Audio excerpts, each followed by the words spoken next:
Muy buenas tardes y sean bienvenidos todas y todos otra vez aquí al ciclo de conferencias en el marco de la Feria Internacional del Libro de Arquitectura que estamos llevando a cabo en la SARC. Muchas gracias por acompañarnos, sobre todo ahorita con el calorcito que está pegando en la ciudad. Y pues principalmente muchísimas gracias a Alejandro, que nos está visitando desde la Ciudad de México para llevar a cabo la conferencia El libro como edificio. Me voy a permitir leer un poco la semblanza de Alejandro. Alejandro Hernández Gálvez es arquitecto y editor. Ha publicado en varios periódicos y revistas y es director de contenido de Arquine desde julio del 2013. Entre otros libros, es coautor de 100% Arquitectos del siglo XX en México y de Sombras, Sombreros, Sombrillas, de algunos principios de la arquitectura y Descuida de un balcón. Bueno, pues muchísimas gracias, Alejandro, y pues aquí te escuchamos. Bueno, pues gracias por la presentación y gracias por la invitación a todos. También gracias por el calorcito que va a hacer que adelgacemos unos cuantos, por lo menos gramos, y por ponerme a pensar otra vez en libros y arquitectura, en letras y arquitectura. El edificio como libro era uno de los títulos que tenía pensados, había tres, y los tres están ahí puestos de alguna manera. Cuando quería empezar a armar la presentación, empecé a jugar con letras, un poco como estas, y letras para que dijera el edificio como libro, y luego googleé, y este es uno de los tantos edificios como libro que hay, es la Biblioteca Pública de Kansas City, que nos demuestra que la biblioteca puede ser que el edificio, pero el libro puede ser un edificio. Déjenme empezar contándoles una historia. El capítulo 1 se llama Descríbeme un cordero. En 1929, entre muchos otros, no eran los únicos que venían en el barco, Le Corbusier y Josephine Baker venían en el barco Lutecia de Europa hacia Río de Janeiro, hacia Sudamérica, uno de los primeros viajes de Le Corbusier. Y en el barco, cuando se encontró que venía Josephine Baker, que era este monstruo admirado en París, que todo el mundo, los intelectuales, los artistas, decían que era esta furia bestia de la naturaleza porque venía de África, venía de Missouri, de Missouri realmente, ¿no? Pero realmente sí, en algún momento había sido llevada de repente, qué raro se ve, pero es que está en otra proporción en la tele, creo, debajo. Había sido como sus ancestros, como muchas otras personas afrodescendientes, habían sido esclavizadas y llevadas de África hacia Europa, hacia Sudamérica y Estados Unidos. Y ella aprovechó un poco eso para regresar, para viajar de Estados Unidos a París y volverse allí una de las más importantes divas, bailando el famoso baile que hacía casi totalmente desnuda, atacada solo con una falda de plátanos, que Le Corbusier le causaba envidia esa falda de plátanos, quería ponerse una, y años después se quitó la ropa pensando también en Josephine Baker, que le quería decorar su cuerpo y hacer con ella lo que quisiera, y tenía un enemigo a muerte que quería luchar con él para obtener el amor de Josephine Baker, Adolf Loos, demostrando su musculatura frente al pobre Le Corbusier, que para esos años, las fechas no coinciden entre ellos, ¿no? Pero son las únicas imágenes que me conté de ellos en traje de baño. Y Loos le dedicó a Josephine una casa, le construyó idealmente en maqueta una casa, que Beatriz Colomina ha analizado, súper interesante, porque el centro de la casa es una alberca con muros, algunas partes con muros de vidrio, para que, quién sabe quién, el fantasma del arquitecto, que tenía fantasmas o fantasías con Josephine Baker, pudiera verla nadar desnuda. Y la casa fue tan apreciada, no sé si por Josephine Baker o por Le Corbusier, que Le Corbusier dicen que se disfrazó de abejorro en la fiesta de disfraces del barco. Yo creo que se disfrazó de la casa que Adolf Loos le diseñó a Josephine Baker. Pero esa no es la historia que les quería contar, ese es nada más el pretexto para empezar la otra historia. Le Corbusier iba a Sudamérica porque antes que él llegaron sus libros, o su libro, ¿no? 1923 se publicó Hacia una arquitectura, esta serie o colección de ensayos que habían escrito casi todos, menos uno, entre Ozanfant, Amadeo Ozanfant y Le Corbusier, y cuando lo juntan como libros, Le Corbusier convence a Ozanfant de que no pongan los seudónimos de los dos, sino solo el de él, muy tonto, o Sanfán dice, sí, bueno, hagámoslo así, y bueno, llega a Buenos Aires con su botarga de libro, no es tampoco es cierto, pero llega Le Corbusier precedido de esta imagen del libro y de una nueva forma de hacer arquitectura también. El aeroplano era una invención más o menos reciente, el poder ver las ciudades desde arriba, el poder entenderlas de una manera distinta, aunque siempre había habido estos dibujos a vista de pájaro y perspectivas más o menos aéreas, el globo evidentemente precede al avión, siempre había habido esta construcción imaginaria de la ciudad vista a distancia desde lejos. Le Corbusier ya tiene este instrumento técnico que le permite realmente llegar, como fue en este caso, sobrevolar una ciudad, hacer unos dibujos rapidísimos, bellísimos, y también un poco demasiado esquemáticos, ¿no? O sea, siempre imponer sobre una ciudad que realmente no conocía, que estaba viendo a kilómetros de altura, un proyecto que él decía que era maravilloso y resolvía todo.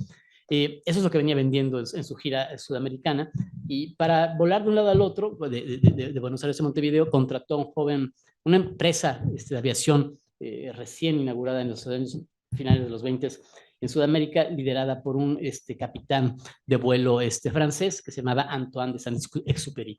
Es probable que en ese viaje que hicieron en avión haya habido alguien más en el pasaje, que haya ido infiltrado, y dicen que probablemente, eso tampoco se lo estoy contando, estoy inventando, pero que hayan platicado de una historia que va a ser importante después en El Principito. Creo que es el único libro que todos podemos decir que nos leyeron, no que leímos, ¿no? Sino que nos leyeron, porque es un libro que muchos nos han leído cuando éramos niños, cuando fuimos niños. Uno de los primeros dibujos que aparecen en El Principito es cuando el protagonista, el alter ego de Saint-Exupéry, que está narrando, dice que de niño le enseñó un dibujo a los adultos, buscando que se asusten, pues, ¿no ves esto, lo terrible que es? Dicen, ¿qué tiene terrible un sombrero? ¿No? Un sombrero no es terrible. Entonces el niño va y hace otro dibujo y dice, no es un sombrero, ve, aquí está un dibujo donde es un elefante devorado por una boa. Y hay quienes han discutido este gesto arquitectónico, ¿no? De explicar lo terrible del dibujo con una sección, ¿no? Probablemente en ese vuelo imaginario, que sí fue real, ¿no? Pero en ese vuelo en que me van platicando Le Corbusier y Antoine de Saint-Exupéry, Le Corbusier le va comentando sobre sus ideas de la arquitectura que sigue casi casi como la piel o como el guante, la función, ¿no? Y en uno de sus libros, no en Hacia una arquitectura, sino en el arte decorativo de nuestros días, que publica en el 25, Le Corbusier enseña estas imágenes de las mochilas, maletas, embalajes de pelotas, raquetas de tenis, palos de golf que diseñaban, bueno, que producía Hermès en los años finales del 19, principios del 20, y que se amoldaban perfectamente la cosa como la función, como la forma de la función, ¿no? Entonces, a lo mejor discutieron de eso, y también a lo mejor discutieron de cómo convencer a un niño un poquito chocante, güerejo, que quiere que le hagan todo porque se cree un príncipe. Dibújame un cordero, le dice, ¿no? En uno de los primeros capítulos del libro. Y el protagonista dibuja el primero, el niño le dice, no, ese cordero está enfermo. Dibuja el segundo y dice, no, ese no es un cordero, es una cabra. Dibuja el tercero y dice, no, está chueco, ¿no? O sea, no sabes dibujar corderos.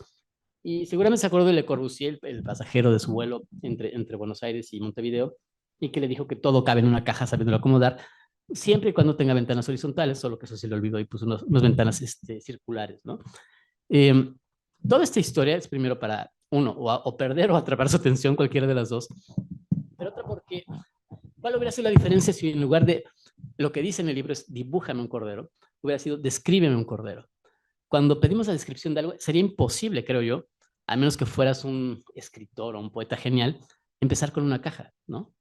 Descríbeme un cordero. Imagínate una caja. No, es un cordero, ¿no?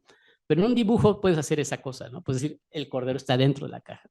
Y el dibujo puede hacer otras cosas que la descripción no puede, o que puede de otra manera, ¿no? La descripción funciona de un modo, el dibujo funciona de otro modo. Eh, ¿Qué tiene que ver eso con los libros? Bueno, los libros de arquitectura durante muchos siglos, que no hubo muchos libros, pero que había algunos. El de Vitruvio no es el único, es el más antiguo que conservamos en la tradición occidental. Tenían letras, suponemos que tenían dibujos, pero los dibujos no llegaron hasta nosotros, ¿no? Hubo que reinventar esos dibujos en el Renacimiento, en los años del siglo XV, luego XVI, para tratar de ver cómo ilustrar lo que había contado o descrito este señor Vitruvio en los primeros años, bueno, en el primer siglo anterior a nuestra era o en los primeros años del primer siglo de nuestra era. Poco a poco los libros de arquitectura se fueron poblando de dibujos, ¿no? Hasta que llegamos a los de Le Corbusier, que si los han visto, por ejemplo, hacer una arquitectura, ahí el discurso ya no solo es ilustrar, sino construir el discurso con la imagen, ¿no? Poner una foto de un coche, una foto de un avión, una foto de un transatlántico y decir que eso es arquitectura. Y en ese choque de imágenes contar otras historias. Proyectar un libro. Lo anterior, todo completo con la primera historia más o menos verídica, la segunda más o menos falsa, es para dar lugar a contarles, por coincidencia, el ejercicio que hicimos este semestre en Ibero, en la clase de proyectos. Desde hace 24 años, lo que va del siglo, llevo dando clases en la Ibero en proyectos con Juan Carlos Tello. Y tenemos un taller que, primero por una combinación de humildad y ser pretenciosos o pedantes, es una combinación curiosa, se llama Otro, ¿no? Ahora hay muchos talleres en el Ibero, pero cuando empezamos solo había 4. Ya no me acuerdo, arquitectura de la pobreza, arquitectura racional, ¿verdad? Eran 4. Y uno de ellos, el de pobreza, que estaba Carlos González Lobo, creo que lo llevaba, se salió y nos invitan a nosotros. Y nos dicen, ¿cómo se va a llamar su taller? Y dijimos, Otro. No, pues es otro más, ¿no? Pero también pretenciosamente es otro, ¿no? Es distinto a los demás. Y durante mucho tiempo hemos tratado de hacer distintos ejercicios que básicamente al inicio de cada semestre describíamos de la misma manera, basados en 3 cosas. Uno, la idea, la confianza en que el dibujo es la manera de poner a prueba y construir ideas arquitectónicas. Segundo, que la arquitectura es una construcción histórica, es decir, que la vas argumentando a partir de precedentes y con eso puedes ir definiendo cómo haces nueva arquitectura. Y la tercera, que la arquitectura no se hace aislado a solas, ¿no? Sino es un debate, una discusión pública. Esos son los tres pies, digamos, de nuestro curso. Y muchas veces el curso en los últimos, digamos, los 2 primeros meses de los 4, que es un semestre, funcionaban bien, funcionaban bien, y cuando les pedíamos que ya tuvieran que resolver un proyecto, porque es curso de proyectos, se derrumbaba todo, ¿no? Porque no encontrábamos esa manera, o ellos no encontraban, no estaban acostumbrados a que fuéramos tan necios en que lo que habían investigado realmente tenía que ponerse en obra en el proyecto, ¿no? Que no era pretexto, sino que era realmente con lo que haces el proyecto. Este último semestre, después ya llegando a la vejez, Juan Carlos y yo, o Juan Carlos antes que yo, pero llegando a la vejez los dos, decidimos, ¿cómo lo hacemos? Pues vamos a evitar el problema, ¿no? Vamos a quitar de en medio el proyecto y no hagamos proyecto, hagamos solo un libro. Entonces, este semestre hicimos un libro. Descubrimos además que teníamos como un microciclo que se dio sin querer. Hace 3 semestres hicimos un curso que se llama Orden y Progreso, que partía de un libro que es la tesis doctoral de a ver si me acuerdo su nombre, Álvaro Sevilla Buitrón, un urbanista español, que dice que el urbanismo moderno se desarrolla a partir de la necesidad de quitarle a la gente los espacios comunes, o sea, gestionados comunitariamente, y dividir el espacio entre lo público y lo privado para que ganen los que tienen espacio privado. Entonces, el orden, el desarrollo, el progreso urbano, arquitectónico y demás, se basa en privatizar el suelo, ¿no? Es lo que él afirma. El segundo curso que siguió fue extractivismo y reparación, que es más o menos una historia que han expresado varios arquitectos, Mark Wigley entre ellos, por ejemplo, él dice, todo edificio no solamente es un edificio en un lugar, sino es un agujero en otro lugar del mundo, ¿no? Sacamos de por acá para llevar a otro lado. Y además es una lógica que no solamente es sacamos de cualquier lugar, ¿no? Sacamos de lugares que son marginados, oprimidos, pobres, ¿no? Y lo construimos en lugares que tienen mejores condiciones. Y el tercero era evidentemente polémico, tiene que ver con lo que está pasando actualmente en Gaza y Cisjordania, colonizar u ocupar, destruyendo o construyendo, ¿no? Porque las están dando las dos cosas al mismo tiempo. Y les dijimos, eso de construcción-destrucción va por todos lados en la arquitectura, ¿no? Porque cuando bombardean una ciudad, pues hay que reconstruirla porque es obligatorio, bla, bla, bla. Pero los arquitectos también proponen algo equivalente a bombardear una ciudad, ¿no? Como que hace Le Corbusier con el plan Boissin en París. Y les planteamos que tendrían que, para esta investigación, ser muy claros en entender la relación, pero también la diferencia entre problema y proyecto. Hace muchos años, cuando por curiosidad leí la etimología de las dos palabras y vi que problema viene del griego pro, adelante, baló, balein, lanzar, como la palabra balón, y proyecto viene de pro, adelante, y yashere, lanzar, o sea, las dos palabras dicen exactamente lo mismo, lanzar hacia adelante, pero hay una cosa distinta, o sea, que es enfrentarte a un problema. Un problema es lo que tú pones enfrente para enfrentarte a él, y un proyecto es lo que lanzas sobre eso, ¿no? Para pasar sobre el problema. Y planteamos, no hay problema no hay proyecto sin problema. Lo primero es construir el problema, ¿no? Y de ejemplo, les pusimos varios libros de arquitectura, sosteniendo eso, ¿no? Que son libros de arquitectura, que no son libros nada más, sino son libros donde se está construyendo arquitectura, cierta visión de la arquitectura. Desde los clásicos, como digamos, en un arco de casi 2000 años, perdón, Vitruvio y Le Corbusier, hasta otros, ya también clásicos yo diría, pero más recientes, como Bunker Archaeology de Paul Virilio, ahorita me tengo en algunos de ellos, la guía de compras de Harvard, de la Escuela de Diseño de Harvard, de Coljas y compañía, Hollowland de Eyal Weizmann, y Roma, el centro está en otra parte, de Pier Vittorio Aureli. Bunker Archaeology es un libro donde Virilio lidia con un fantasma adolescente, ¿no? Él nace más o menos en la época de la guerra, bueno, le toca la infancia en la época de la guerra, y ya de adolescente tiene prohibido ir a jugar a la playa, donde están los búnkers, y nada más interesante para un niño que lo prohibido, ¿no? Entonces van a la playa a jugar, a esconder entre los búnkers, y esa pasión por esos espacios prohibidos donde van y hacen lo que los adolescentes hacen, ustedes imagínenselo, jugar, perseguir cosas, romper, lo que sea, es lo que da origen a Bunker Archaeology, que es aparte un libro que tiene por ahí su lugar, digamos, como germen o como raíz de toda esta arquitectura de pliegues, de grandes masas, que después vendrá con MRDB, Zaha, incluso si ellos no lo saben, digamos, ¿no? Otro libro, Hollowland, de Eyal Weizmann, es un libro muy interesante porque siendo él judío israelí, es comisionado por el gobierno de Israel para ser el curador del pabellón de Israel en la Bienal de Venecia, no me acuerdo qué año, y hace un trabajo donde está diciendo, usamos la construcción como un arma de guerra, ¿no? Ocupamos usando construcción como un arma de guerra. Evidentemente le quitan el puesto, le dicen, no, tú no vas, y sí va, y lo presenta, digamos, así como hay Off-Broadway, en el Off-Venice, lo presenta y es muy apreciado como uno de los primeros documentos que estudia este procedimiento, digamos, esta operación. Y Roma, el centro está en otra parte, es el último curso que da Pier Vittorio Aureli en su serie de tratar de temas de ciudades. Y estudia Roma por lo que todos decimos, todos los caminos llevan a Roma, ¿no? Que es al revés, todos los caminos salen de Roma. Eso es lo que explica que todos los caminos llegan a Roma, ¿no? Que todos salen de Roma. Y lo estudia cómo los caminos determinaron que la ciudad fuera de una manera en el imperio, luego en la época, en el Renacimiento, en la época barroca, moderna, etcétera, ¿no? Y es muy interesante cómo eso plantea la posibilidad de entender una ciudad desde los libros. Segunda cosa que les explicamos a nuestros alumnos.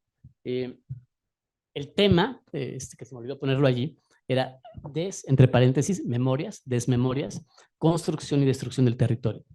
Y decíamos, una de las frases del curso era esta famosa frase de Walter Benjamin, que dice, bueno, pimpeada o alterada. Benjamin dice, no hay documento de civilización que no sea al mismo tiempo documento de barbarie.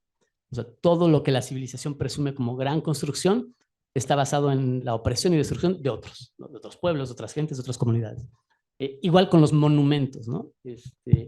Y para pensar eso les dijimos, bueno, entendamos qué es la memoria. Muy rápido, no nos metimos ni filosóficamente en eso, pero el filósofo francés Henri Bergson tiene un libro que se llama Materia y Memoria, donde dice, hay dos tipos de memoria. El hábito, que es la que como que repites inconscientemente, como andar en bicicleta, y el recuerdo, el que otro está no es el inventor del LSD, pero es este día de la bicicleta famoso porque es la primera vez que toma LSD y se sube en su bici para llegar a su casa y es lo que recuerda, ¿no? Pero una cosa es el recuerdo y otra cosa es el hábito. El recuerdo es voluntario, yo quiero recordar algo, el hábito lo haces inconscientemente, ¿no? Pero hay otro tipo de memoria, que esa la descubre o la articula Marcel Proust En busca del tiempo perdido, es la memoria involuntaria. Si no han leído En busca del tiempo perdido, como la mayoría de los humanos, sí se saben lo que pasó porque lo vieron en Ratatouille, ¿no? Es ese momento donde pruebas algo y te recuerda a tu infancia, ¿no? Y dices, con Proust no lo pruebes, el olor de una magdalena, de un pan, y le reviva la memoria. En Ratatouille, pues lo adaptan un poco al Ratatouille, ¿no? Les preguntábamos, ¿hay un hábito en la arquitectura? ¿Hay algo que es como que inconsciente, que repetimos porque así funciona? A lo mejor lo que Christopher Alexander, este arquitecto de origen austriaco, que escribe este libro, el lenguaje de patrones, donde nos explica que hay 200, creo que son 268, 168, 200 creo, patrones que se repiten universalmente, porque es lógico, si estás al norte, poner lo que quieres que se asole al sur, y si estás al sur, ponerlo al norte. Esas cosas que se repiten por lógica son patrones con los cuales diseñamos, ¿no? No es esta invención, innovación constante, sino es entender las cosas, ¿no? Les pensamos que hay una estrategia del pensamiento arquitectónico que a lo mejor solo se da en los libros, en el espacio de la página, ¿no? Lo que hace Jean-Louis Nicolas Durand cuando junta un templo egipcio, un templo griego, un edificio, en el mismo espacio, el de la página, ¿no? Y ese espacio de la página te permite entender cosas que están distantes en el espacio, distantes en el tiempo, bajo ciertas normas o ciertas lógicas que son similares, ¿no? Y pensarlas de otra manera. Y eso es lo que le permite, por ejemplo, a Le Corbusier o a los estudios de Le Corbusier, decir que cuando Le Corbusier viaja a Turquía y ve casas como la de arriba, se le ocurre, después llega a la Villa Saboya, ¿no? Esta idea de que la innovación pasa por otras historias, pero las historias también olvidan cosas. Perdón, la historia de la arquitectura según el método comparado de Bannister Fletcher, padre e hijo. El hijo lo amplía y lo continúa, que ese libro se publica la primera edición en 1896, si no me equivoco, y ese libro era el libro casi canónico de historia de la arquitectura en los países anglosajones, Inglaterra, Estados Unidos. Y es un libro que, por ejemplo, a la arquitectura mexicana y peruana anterior a la conquista, le dedica de las 700 y cacho páginas, 2. Y en las 2 páginas dicen, esto no es arquitectura, esto es arqueología, y no tiene sentido incluirlos en el libro porque no tienen ningún peso, ninguna repercusión en la historia de la arquitectura moderna. Y tienen razón, de cierta manera es cierto, no tiene ningún peso. La pregunta es si eso así se queda o si tenemos que escribir otros libros para contar otras historias, ¿no? Este árbol de la arquitectura, el cómo la arquitectura se desarrolla desde las raíces, que es la sociología, la geología, la religión, etcétera, hasta se van quedando ramitas truncas. Las ramitas truncas es la arquitectura china, peruana, mexicana, egipcia, y por la griega, romana, gótica, llega la arquitectura moderna europea. Y eso es un árbol que es similar o análogo al árbol que Ernst Haeckel, el biólogo alemán, finales del 19, dibuja, donde el hombre, en masculino, ¿no? El hombre es la cima de la creación, ¿no? Está hasta arriba, o de la evolución. Ya no solo vive de la creación. Si en la creación es, obviamente, el hombre es el que es creado por los dioses o el dios, en la evolución parece que también es lo mismo, ¿no? Y va de la misma manera. Entonces son los libros, a lo mejor, los que nos ayudan a abrir otras historias, a contar otras historias, como hace Bernard Rudowski en su famosa exposición Arquitectura sin arquitectos, ¿no? Donde nos dice, les voy a contar historias de otras arquitecturas. Les decíamos a nuestros alumnos al inicio, quizá hay que hacer con lo que hemos aprendido un poco lo que hizo Robert Rauschenberg cuando se le ocurre hacer una de sus pinturas más famosas, o de sus happenings, no sé si era la pintura, no es un happening, pero Rauschenberg admiraba a William de Kooning, con razón, porque es un gran pintor de Kooning. Y Rauschenberg sabía que nunca iba a pintar como de Kooning. Y entonces dice, para yo ser famoso, que es lo que cualquier artista desde el siglo XVI quiere ser, no quiere otra cosa, para yo ser famoso, tengo que ser bueno que yo sea bueno. Y no soy bueno haciendo de Kooning, voy a ser el mejor borrando de Kooning. Y entonces va con de Kooning, le toca la puerta y le dice, William, se me ocurrió que una forma de arte es borrar completamente una pintura para que el papel quede como nuevo. De Kooning se le queda viendo con cara de qué tipo de idiotez estás diciendo, pero le dice, bueno, ok, no entiendo lo que dices, no estoy de acuerdo, pero es tu idea, soy tu amigo, escoge lo que quieras. Escoge uno y lo borra. La idea de borrar algo que ya está hecho para regresar a un... porque no regresa al nivel cero, ¿no? O sea, realmente vemos ahí unas manchitas, sabemos que del otro lado hay otra pintura, que como está enmarcado, no sabemos cuál es, pero sabemos que del otro lado del papel hay otra pintura. Eso es como parte de este deshacer la historia para quedarnos, no como estaba al principio, sino como nos ayuda a entender de otra manera las cosas, ¿no? Y hace rato lo veíamos atrás de Josephine Baker y Le Corbusier, pero les contábamos que el espacio del libro, que Le Corbusier lo entendió perfectamente, nos permite hacer cosas como esta, ¿no? A la izquierda están estos diagramas terribles, y al mismo tiempo muy bellos, pero terribles, donde se veía de qué manera podían caber más esclavos, más personas esclavizadas para llevarlos de África a América en el Triángulo del Atlántico, ¿no? El triángulo era porque, ¿saben? Un barco no puede viajar sin peso, ¿no? Para estar al nivel de la línea de flotación, si no lleva carga, hay que lastrarlo, pero para que rinde económicamente, secuestras o compras gente en África, las llevas a América, en América los bajas y subes materia en bruto que han cultivado ellos mismos, bueno, los que llegaron antes, te los llevas de regreso a Europa, en Europa lo bajas y te los metas la materia prima y la subes, esa materia ya manufacturada, y te la llevas a África y se la das a los cazadores de gente a cambio de más gente, ¿no? Es un triángulo perfecto y demoníaco al mismo tiempo, y es el origen del capitalismo y del mundo moderno. Bueno, pues otra cosa. A la izquierda, perdón, a la derecha, vemos el diagrama del 747. Y ese diagrama, su origen es el otro. El origen del pensar cómo diablos metemos más gente en un espacio que sea eficiente el circuito está en lo de la izquierda, ¿no?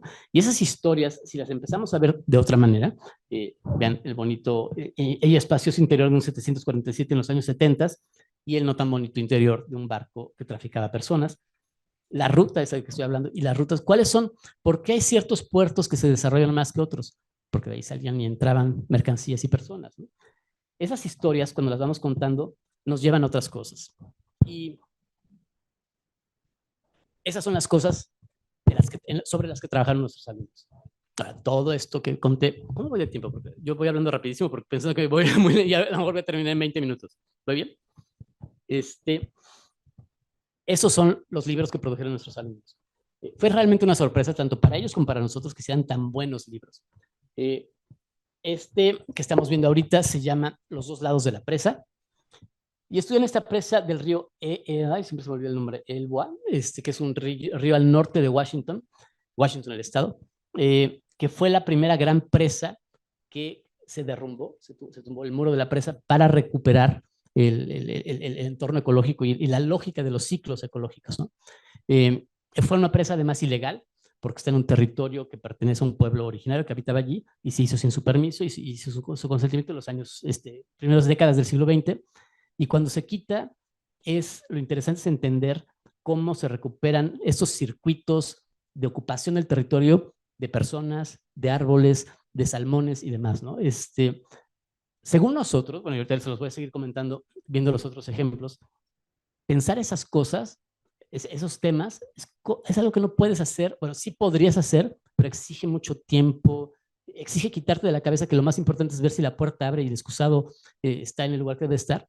Entonces, si te quitas de en medio el problema del edificio, el engorro del edificio, puedes pensar en estas cosas, ¿no? Puedes pensar, por ejemplo, esto era el Pedregal o los Pedregales. Esos alumnos empezaron a estudiar primero de qué tamaño fue la erupción del Chitle, ¿no? ¿Qué fue lo que cubrió? ¿Cómo se fue desarrollando? ¿Qué creció alrededor? ¿Cómo eran las tierras ejidales? ¿Por qué en un lado había más tierras ejidales que en otro? Y después llegaron a una hipótesis. Otra vez, son alumnos de quinto, sexto y séptimo semestre de arquitectura, sin ninguna formación académica de investigadores, o sea, es para que vean el logro que para ellos es llegar a esas conclusiones, que nunca han diseñado un libro ni nada, y su planteamiento, que puede ser arriesgado, pero es interesante, es que los dos grandes ejemplos de cómo usar el Pedregal como un sitio para hacer arquitectura, que es Jardines del Pedregal de Barragán y Ciudad Universitaria, terminaron desapareciendo el Pedregal, porque tienen el poder económico, político y tecnológico para hacerlo, tienen dinamita y tienen permiso. En cambio, los que construyen el Pedregal de Santo Domingo, que son informales, que llegan sin permiso, que no tienen papeles de propiedad, terminan manteniendo el Pedregal. Está cubierto de casas, pero allá abajo está todavía el Pedregal, ¿no? Si las quitas las casas, te encuentras con el Pedregal. Entonces, la pregunta es, ¿quién lo hizo mejor? Los grandes ejemplos de la modernidad arquitectónica que destruyeron aquello que supuestamente estaban cuidando, o los que no sabían qué estaban haciendo y por precariedad y necesidad lo hicieron de esa manera, ¿no? el, el grupo de alumnos, de alumnas, eran dos alumnas y un alumno, que se acercaron más al tema polémico del momento, fue estudiar cómo el cultivo del olivo construyó el territorio palestino durante siglos y cómo ha sido borrado por la ocupación de los asentamientos ilegales en Cisjordania, por ejemplo. Y lo interesante es que, como mucha información no está a la mano, estudiarla en los documentos que registran eso, como son los mapas de los británicos durante el mandato británico, y ver cómo fueron borrándose los rastros en esos mapas. Otro ejemplo que a mí se me hace fascinante porque el éxito es la simplicidad del postulado, digamos. Línea costera. Y están estudiando Veracruz. Empezaron muy grande. Dijeron, queremos entender cuál es el problema del cambio climático en los puertos, cómo se va a transformar y demás. Dijimos, acótenlo, bueno, en el Golfo, acótenlo, bueno, en Veracruz, acótenlo, en el puerto de Veracruz. Llegamos al puerto. ¿Qué define un puerto? La línea costera, ¿no? Y cómo esa línea se construye. Se va haciendo cada vez, bueno, eso lo intuíamos, pero ya nos fueron demostrando dibujos que creo que se ven muy poquito, pero ahí lo pueden medio ver. La línea irregular o orgánica, esculpida o tallada por el agua, se va geometrizando para que pueda servir para que lleguen barcos cada vez más grandes, de un calado más profundo, y eso es lo que transforma la forma de la línea costera, ¿no? Estudiar eso las llevó a este dibujo tan bonito que es todas, desde la línea costera de Veracruz cuando llega Cortés, hasta la que se imaginan, bueno, investigando en internet y demás, qué quedaría si el nivel del agua sube 1 metro, 2 metros, 3 metros, dependiendo de la temperatura. Es eso, es que me fui para atrás. Perdón, pues como está medio borroso, yo ya ni veo, no sé ni qué es. Este es también, creo que fue también, perdón, de los mejores. En ya se me olvidó el nombre, ¿cómo se llama? Potawatomi. Tuve que aprenderme nombres como de 3 pueblos originarios del norte de América porque por alguna razón buscaron ese tipo de temas. Los Potawatomi están en lo que ahora es Illinois, abajo del lago Michigan, donde está Chicago. Y uno de ellos es un grupo de 2 alumnos, estaba leyendo un libro sobre cómo fueron, comillas, civilizados a partir de llevarlos internados donde los obligaban a aprender inglés, a vestirse de una manera y demás. Empezaron a estudiar eso, pero lo interesante fue cómo llegaron a entenderlo como un problema que recorre todas las escalas. Un poco, sí hicimos presión para que llegaran a ese lema, si quieren, a ese resumen. Su tema es, la operación colineal va de la escala del territorio a la escala del pupitre. Y es desde lo más grande hasta lo más chiquito. Y, por ejemplo, redibujaron de una manera muy bonita los mapas que se hicieron en el siglo XIX del exterminio casi total de los búfalos, que estaba dirigido a que desaparecieran los habitantes originales, porque no eran los búfalos, sino los que comían de los búfalos, ¿no? O vivían de los búfalos. Luego dibujaron, por ejemplo, cómo vivían los Potawatomi, cómo se construyen, esos son los internados, vean ahí la foto, cómo le cortan el pelo, y cerraban con esta foto, hay varias de esas series que son maravillosas y terribles al mismo tiempo. Había un general gringo que dicen que dijo, porque todavía hay mucha discusión, la muerte de un indio es el nacimiento de un hombre, de un humano, digamos. La muerte simbólica, ¿no? Cuando un indio muere allí en el internado, donde los transforman en humanos, en civilizados, gana la civilización, ¿no? Entonces, era un trabajo muy interesante, creo yo. Y son los Tohono O'odham. Los Tohono O'odham es un grupo, es una nación originaria también que vive en el norte de México, sur de Estados Unidos, en la zona de Arizona, Chihuahua, Baja California, por allí, y que ellos se consideran una nación y fueron divididos primero en 2 países, en dos estados. Luego aparece, la frontera se traza primero, luego se construye como muralla, y eso implica un cambio y una división. Pero luego, en lo que nos presentaba la investigación, nos dijeron, los Tohono O'odham no tienen territorios estables, son variables. Y lo dijeron así como de paso en una presentación, y a ver, ¿qué quiere decir eso? Pues sí, que va cambiando dependiendo de la temporada, los ciclos, y cómo se dan cuenta de eso, o sea, cómo saben cuál es su territorio. Investigando eso, llegaron a descubrir que sus mapas, un poco como los habitantes originarios de Australia, que este libro de Songlines, ¿no? Sus mapas son canciones. Y en las canciones te dicen, no sé, estás en tal lugar, el cerro de no sé quién, ves a no sé qué, y la canción te indica qué es lo que hay que hacer en determinada fiesta para ir a determinado lugar a tal lugar. Trataron, no sé qué tan exitosamente, porque es como traducir de un lenguaje a otro, ¿no? De la canción al mapa, pero se ve bonito, de hacer unos mapas donde se borrara esta idea de la frontera. Y el título del libro es bonito porque se llama Entre senderos y fronteras. Y la hipótesis es que hay formas de ocupar el territorio que son más de percibir, recorrer, estar, que es el sendero, y otras de acotar, controlar, dominar, ¿no? Que es la frontera.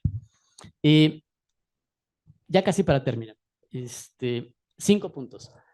Muy pretenciosos, dijimos nosotros, 5 puntos, no de la arquitectura, sino de la arquitectura del libro. ¿Qué les dijimos a ellos para antes, cuando estaban trabajando estos libros?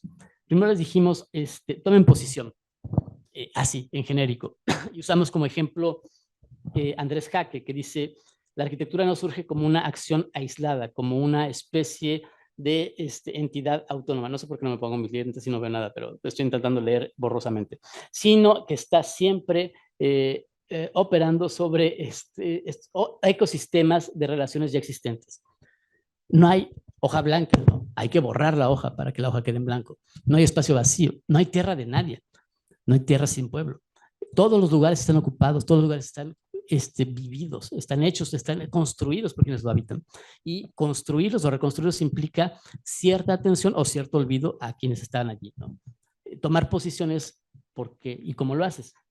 Luego, tomar posiciones respecto al tema. O sea, les decimos, hay una posición como general que si tienen 20 y tantos años o 20 años, están muy jóvenes para tomar posición, la pueden volver a cambiar a los 22, a los 23 y a los 24, pero uno toma una posición respecto a eso yo no lo hago, o eso no me interesa, o contra eso yo estoy, ¿no? Ya respecto al tema es ya más preciso, ¿no? De qué se trata el tema. Eh, Luego les dijimos, antes, un poco lo que planteamos, problema, proyecto, antes de lanzarse con un proyecto, mi proyecto es hacer no sé cuánto, construyan el problema. ¿De qué se trata? ¿Qué es lo que hace el problema? Les ponemos como ejemplo Duchamp y su gran vidrio. El problema, o uno de los problemas para Duchamp, era la opacidad o transparencia del soporte de la pintura, ¿no? En una pintura tradicional, bueno, tradicional entre el siglo XVI y finales del XIX, principios del XX, era o el muro, o la madera, o el lienzo, que siempre desaparecen bajo la pintura, no se ven. Son opacos, pero no se ven. Duchamp pinta en algo que tampoco se ve, pero que queda manifiesto, ¿no? Porque es el vidrio y ahí está. Hace de ese problema, hace de eso, de la transparencia o la opacidad del soporte de la pintura, hace un problema, ¿no? No les digo todo porque también para que no sea tan cansado. Les dijimos, y eso es cuando de repente nuestros alumnos, que este semestre nos fue muy bien en las calificaciones de alumnos, pero a veces nos dicen, es que es muy confuso lo que dicen, porque por ahí dice, sean pertinentes y también impertinentes, ¿no? Pues, por fin, ¿qué quiere que sea? Entonces, pertinente, que tenga que ver con el asunto, pero no solo eso, ¿no? Ve más allá, ve otras cosas, pregúntate por qué todo el mundo está diciendo eso, por qué todo el mundo piensa que así debe de ser, y por qué no puede ser de otra manera. Y el quinto punto era, sean exhaustivos, sean, ya no sé qué dice arriba, sean exhaustivos, curiosos y divertidos, decía también. La pregunta hasta abajo con esos 3 mapas era, si ustedes van a hacer una investigación sobre Acapulco, que va a hablar sobre la crisis climática, sobre el huracán, sobre la marginación, sobre la pobreza, ¿cuál de los 3 mapas de abajo es el indicado? Y luego entre paréntesis dice, no hay respuesta simple. ¿El indicado para qué? ¿No? ¿El indicando cuándo? ¿El indicado? Y el trabajar de esa manera la información como algo más que incluyes en tu producción, ¿no? O sea, no es solamente input, sino también es parte del producto. Eso creo que es un poco de asumirlo con esta exhaustividad. Tengo que saber qué tanto hay. No me quedo con un solo mapa, veo muchos. Me comprometo a entenderlos, pero también me divierto, lo veo con cierta ironía, si ustedes quieren, ¿no? No lo veo también como casadamente de una sola manera. Con eso fue que terminamos haciendo esos libros, ¿no? Pero no iba a terminar sin comercial. Si hablo demasiado rápido, todavía me quedan 5 segundos. Sí. Bueno, para que si quieren que platicamos después. No iba a terminar sin comercial. mientras estábamos haciendo ejercicio, antes de hacer el ejercicio en la Ibero con esto de producir un libro, proyectar un libro como si fuera un edificio, no un edificio, sino un proyecto de arquitectura, aquí muy seriamente Le Corbusier está viendo lo que hicimos, bueno, lo que me tocó como editor hacer en Arquine, en el número, estos son los últimos 8 números, los últimos 2 años, yo les llamo pretenciosamente la nueva era, pero suena muy feo porque es como el New Age, ¿no? de Arquine, pero a partir del 101 hicimos un rediseño. Una de las cosas que eh, contraintuitivamente logré que se hiciera en Arquine es que quitáramos la jerarquía entre proyecto, texto, entrevistas, todo es igual. No es cierto, o sea, el único que se lo cree soy yo, nadie más se lo cree en Arquine, pero tratarlo de la misma manera, o sea, como no hay diferencia entre un proyecto ya construido, un proyecto dibujado, un proyecto platicado y un proyecto discutido. Y el número 1, 2, 3, 4, 5, 6, 106 se llamó libros. No venía con Le Corbusier, venía nada más así la portada. Y lo que quisimos hacer allí, que no se los cuento demasiado porque es propaganda, pues es publicidad para que lo lean, lo busquen y demás, es invitar a 2 personas, una persona que tiene que ver con las letras, con los escritos, con la dimensión textual de cómo las ciudades se imaginan y se piensan, que es Alfonso Fierro, que ha escrito sobre ese momento, sobre todo en México en los años 20, donde se empiezan a imaginar otros procesos de modernización paralelos a las utopías europeas, pero también con el estridentismo en México, que es muy claro en eso. Él habló de Le Corbusier desde la perspectiva de las letras, y Jimena Jogreve, desde la perspectiva de la arquitectura, habló de las estrategias narrativas y también de imagen y de espacio de Italo Calvino. Bueno, el tema es que Hacia una arquitectura se publicó en 1923, el mismo año que en Santiago de Cuba, cerquita, nació Italo Calvino.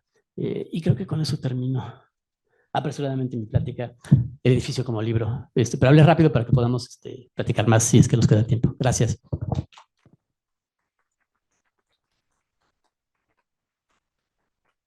Bueno, si alguien quiere hacer alguna pregunta.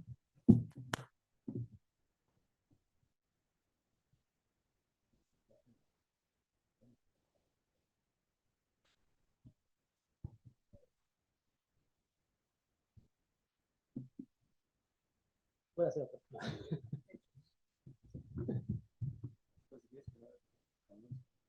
No, para no estresarnos.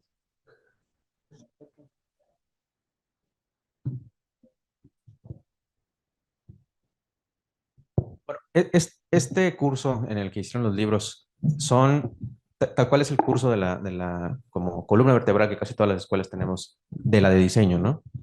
Y no hubo ningún proyecto entonces en ese mismo. O sí, el proyecto Calvino. Bueno, sí, Sí. ningún proyecto. Y como a manera más anecdótica, ¿cómo viste la recepción por parte de los alumnos? Porque por lo menos, digo, yo soy profesor aquí también en la SARC y creo que pues nos exigen los alumnos diseñar, o sea, que lo que quieren es diseñar, ¿no? Y dibujar. Sí. ¿Cómo se vivió eso en el salón? Creo que, bueno, lo hicieron diseñar y dibujar. No conté, por ahí del segundo mes de los 4 del semestre, iban bien en cuanto a la información, lo que estaban buscando y demás, pero a la hora de presentarlo estaban demasiado constreñidos a las 2 páginas, una y otra, ¿no? Todo era ese espacio, ese rectángulo con una raya en medio, y de ahí no salía, ¿no?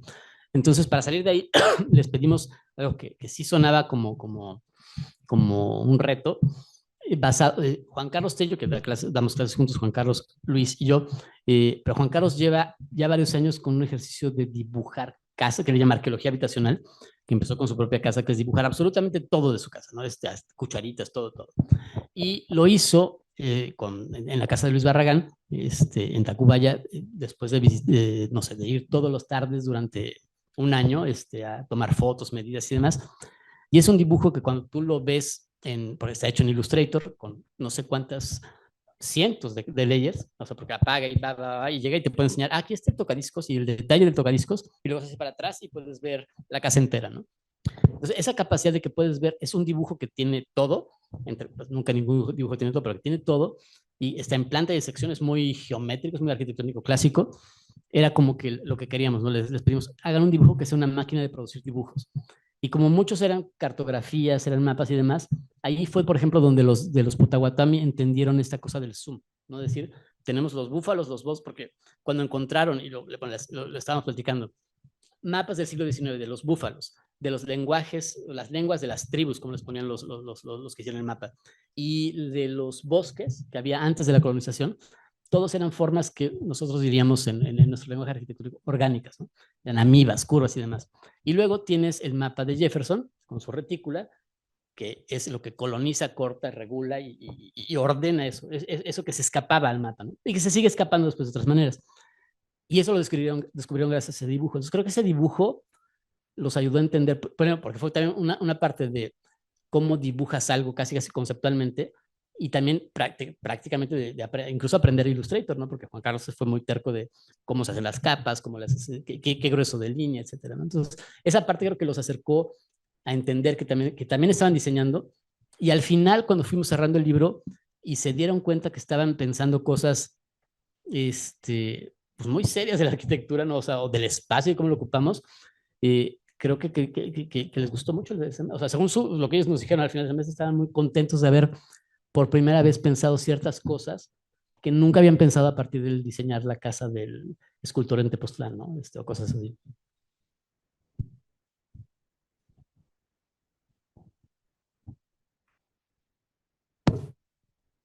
Gracias. Me quedé pensando, gracias Alejandro, No. Me quedé pensando cómo a veces los proyectos son como una serie de puntos, ¿no? O sea, que ves, por un lado, el reglamento, ¿no? De construcción de la zona, ves el presupuesto, o sea, ves como esa serie de puntos que son literatura en cierta forma también, Sí. y hay como que irlo bajando y, o sea, me gusta pensar que a veces el proyecto se puede hacer como una serie de instrucciones, ¿no? O sea, cimentación, etcétera, ¿no? Y me gusta la idea también de que dijiste de dibujar sin dibujar, ¿no? O sea, el dibujo también es lo que no muestras, ¿no? O sea, todo esto que dejas aparte y te enfocas en algo, ¿no? Sí. Creo que una de las cosas que también iba a decir al mar, pero paralelamente a hacer el libro, fuimos, porque también nosotros aprendiendo con ellos, fue cómo le das peso a ciertos relatos, historias, textos, ¿no? O sea, al reglamento le das peso cuando tienes que hacer un proyecto más o menos real, o él estás en un semestre donde el profesor dice, esto tiene que ser de acuerdo al reglamento. Pero, ¿cómo cuentas cómo lo ocupa alguien? Por ejemplo, los del Pedregal se encontraron un libro gordo en la biblioteca de Ibero que había hecho alguien que es, o sea, yo ahorita se me olvidó el nombre, pero es famoso porque era uno de los activistas de Pedregal de Santo Domingo en los años de la ocupación y que llega a Urruchurtu y que los quieren echar y todo eso, bla, bla. Entonces, y este tipo entrevistó a gente, tomó fotos así como caseras, o sea, era muy, casi de fotocopia, ¿no? Un trabajo muy de campo. Y había un poema de una niña, que lo citan ellos en su libro. Y la discusión que tuvimos fue de qué valor tiene eso de testimonio, de qué te dice del lugar, si lo tomas o no lo tomas, es una cursilería o está al mismo nivel que el reglamento o no.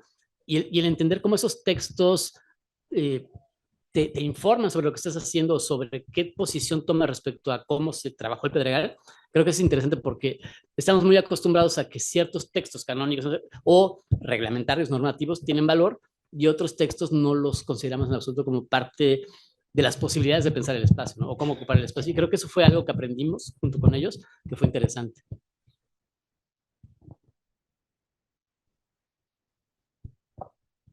Bueno, mencionabas que, bueno, comparto y creo que compartimos muchos, por lo menos del equipo docente de aquí de la SARC, que la innovación, por lo menos en la arquitectura, tiene que ver primero con un entendimiento y con la generación de un bagaje, ¿no?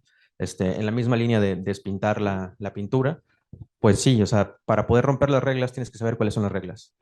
Más en otros campos no suele ser así, o sea, esta idea de que no existe Mozart en la arquitectura, o sea, no tenemos niños prodigio haciendo casas a los 6 años, como sí puede haber niños prodigio tocando el piano, pues viene en que pues sí, nuestro oficio al mismo tiempo tiene que funcionar. O sea, aparte de la parte expresiva, pues lleva morteros o lleva adobes o lleva algo que tiene una función que tiene que cumplir. Entonces, de entrada tienes que mínimo saber eso para poder hacer como estas innovaciones. ¿Crees que, por ejemplo, este ejercicio con tus alumnos ayude a poder tratar de brincarnos ese paso? O sea, que no necesiten desaprender porque no aprendieron algo, por así decirlo. No, es interesante porque vuelvo a los del Pedregal. En la primera vez que redactaron como su conclusión, decían algo así, o sea, citándolos de memoria. Nos dimos cuenta en el Pedregal que el trabajo de aquellos que tienen el conocimiento, el saber académico, que han estudiado, no era suficiente, y que los que ignoraban y que no tenían saber, o sea, descalificando el saber de los otros, ¿no? Y en ese momento les digo, a ver, ¿por qué los llamas de entrada ignorantes? ¿No? O sea, probablemente, no sé, ni Pan ni Barragán sabrían cómo construir una casa de cartón en el Pedregal de una noche a otra para que no te saquen del lugar, porque nunca lo han hecho, ¿no? Entonces, ¿qué valor le das a ese saber, no? Y creo que eso nos ayudó a entender como que hay saberes que tomamos en cuenta y hay saberes que no tomamos en cuenta, ¿no? Y en relación al cómo desaprendes esos saberes que les das valor, creo que el enfrentarte a los otros es como parte de ese trabajo. Y no sé si eso les ayude después. Creo que lo que les va a ayudar es, porque fue un trabajo muy cercano. Era un grupo chiquito, eran siete equipos, la mayoría de dos personas, unos de tres. Y estuvimos muy de cerca con ellos cada clase, revisando lo que estaban haciendo. Y sí fue complejo porque era ver los dibujos, leer los textos, ver cómo se armaba. O sea, sí implicó mucha dedicación de nosotros con lo que hicieron. Pero creo que de este grupo en particular, sí les va a ayudar en otros cursos a dar como que dos pasos atrás antes de asumir que la respuesta es que sea sencillo, que sea simple, que sea... Ahorita que dices que no funciona, me quedé pensando en algo que dice, creo que George Perec en sus especies de espacios. No hay espacio no funcional, dice él, ¿no? Y pensé, ¿habrá algo que no funcione? O sea, como humanos tratamos de o sea, a lo mejor funciona y se ve cucho y se ve feo porque pues, no tenía de otra y tiene un alambrito y lo que sea, pero funciona. Y, y y no digo que esté mal, desde la arquitectura tenemos como esta posición como de matemático, ¿no? Que funcione y sea elegante, ¿no? Lo que la fórmula elegante es la que es más simple, más clara, ¿no? Para describir algo.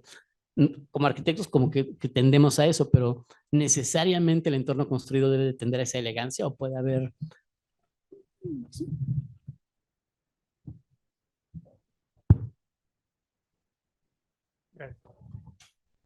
Arquitecto, clavándome un poquito más al tema curricular, eh, este, el producto final de un taller de diseño no se entendería más como posiblemente dejarlo para seminario de tesis o tesina, o sea, noveno y décimo semestre, porque séptimo y octavo. Me queda claro que se debe tener un poquito de experiencia en el dibujo, entonces en la diagramación, pero ¿por qué no pasarlo hasta seminario de tesis, como posiblemente el TECA, el taller experimental de la UNAM? Sí, bueno, ahí sería un poco primero porque lo que decía al principio, por nuestra pedantería de decirnos otro, entonces por hacerlo de otro modo. También porque no tenemos el control total digamos, de todo el programa de la escuela como para decir, vámonos arriba. Hay una, si quieres, política académica, por llamarla así, de la Ibero desde hace algún tiempo, que noveno y décimo son mucho más pragmáticos, y diseñar un proyecto, hacer un proyecto que dibujas hasta los planos a detalle y acotados y no sé cuántos, donde esto como que choca con eso. Y la otra es que creo que, y es ya más como, si que es una, no sé qué tan articulado lo voy a decir ahorita, pero creo que muchas veces en las escuelas hoy, el pensar que eso es para después, para la tesis o el posgrado, no sé cuánto, a la larga es como un proceso de dos cosas: de infantilización del estudiante, que no llega a madurar como pensador, digamos, de su disciplina hasta que tenga 35 años y esté cursando el postdoctorado, y es parte del negocio, porque es un negocio académico el que la educación ahora no sean 5 años, sino que sean 25. Entonces creo que, o sea, cuando tú de repente lees en la biografía, no sé, de un matemático científico del siglo XIX que hizo su tesis doctoral a los 23, entonces, a esa edad están saliendo de la universidad ahora y no saben latín, como hubiera dicho Nietzsche, ¿no? no, no saben muchas otras cosas, ¿no? Entonces creo que en general el mundo moderno, ¿verdad?, tiende a infantilizarnos en muchos aspectos, y a los estudiantes también, ¿no? Entonces, hasta que llegues a no sé qué, podrás pensar en eso, ¿no? Entonces, creo que también un poco es como ir en contra de eso.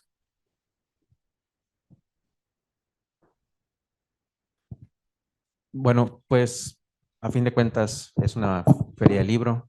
y en este afán de infantilizarnos un poco, la mayoría somos bastante jóvenes aquí una recomendación de libros que creas que construyen o que por lo menos hablen mucho acerca de lo que se ha construido en México y que puedan servir como esta base de algo que después podamos olvidar. En México. Yo ya estoy a punto de decir uno, pues, pero yo me dice en México, ya. En México, el que quieras, entonces. No, en México yo creo que un libro, a mí de recientes, que me ha gustado mucho por lo que cuenta y cómo lo cuenta, y es de alguien que no es un arquitecto, es el de Arquitectura y Fracaso de Gina Cerey. O sea, creo que es este libro donde te cuenta la historia de la modernidad de la arquitectura en México como una historia de fracasos, que es duro, ¿no? O sea, cuál es como un arquitecto, porque dices, chin, todo lo que hicimos, como, o sea, prometimos Tlatelolco, prometimos, todo es un fracaso. A lo mejor no solo en México, pero ese libro es muy bueno, creo, de Gina Cerey. Bueno, pues nuevamente agradecerles a todos por haber estado aquí y pues otra vez muchísimas gracias por darte la vuelta, Alejandro, aquí a Guadalajara. Ya sabes que siempre eres bienvenido a nuestra ciudad y bueno, pues muchas gracias.